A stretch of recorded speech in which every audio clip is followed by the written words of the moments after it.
আসসালামু আলাইকুম। বিশ্বাস এগ্রো ফার্ম অ্যান্ড ফিশারিতে আপনাদের সবাইকে স্বাগতম। গত ভিডিওতে আমি আপনাদেরকে দেখিয়েছিলাম আমরা আমাদের আলুর জমি প্রস্তুতের কাজ শুরু করে দিয়েছি। ইনশাআল্লাহ আজকে আমরা আমাদের আলু লাগানোর কার্যক্রম শেষ করে ফেলব। আমরা যে আলুর বিছন লাগাচ্ছি তা কিছুদিন আগে আমরা বাজার থেকে কিনে এনে বাসায় রেখে দিয়েছিলাম। ভিডিওতে যে লোকগুলো দেখতেছেন তাদেরকে আমরা পাশের গ্রাম থেকে নিয়ে এসেছি আলু লাগানোর জন্য। কারণ তারা আলু লাগাতে অনেক পারদর্শী। তারা গতকাল বিকেলে আমার বাসায় এসে আলুর বিছনগুলো কেটে প্রস্তুত করে রেখে গিয়েছিল। কিছুদিন আগে আমরা যে আলুর বিছন কিনেছিলাম সেটা আমরা ঘরের মেঝেতে ঢেলে রেখেছিলাম।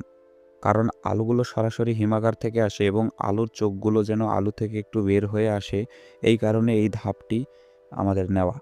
এটি আলু লাগানোর ক্ষেত্রে একটি অত্যন্ত গুরুত্বপূর্ণ ধাপ এবং এই সঙ্গে আরও কিছু ধাপ আছে যেগুলো মেনে আমাদেরকে কাজ করতে হবে। এখন দেখতে পাচ্ছেন আইলের পাশ দিয়ে যে একটি লাইন করতেছে, এদিক দিয়ে আমরা পাইপ পারবো, পাইপ পেড়ে আলুতে পানি দিব, কারণ আলুতে পানির পরিমাণ খুব কম লাগে। আলু লাগানোর ক্ষেত্রে আরও একটি গুরুত্বপূর্ণ ধাপ আছে, সেটি হলো এই আগাছানাশক স্প্রে করা। এটি স্প্রে করলে আলুর জমিতে ঘাসের পরিমাণ অনেক কম হয়। সবাই আমাদের জন্য দোয়া করবেন, আমাদের ফেসবুক পেজটি ফলো দিয়ে রাখবেন এবং আমাদের ইউটিউব চ্যানেলটি সাবস্ক্রাইব করবেন। সবার জন্য দোয়া ও ভালোবাসা রইল। ধন্যবাদ।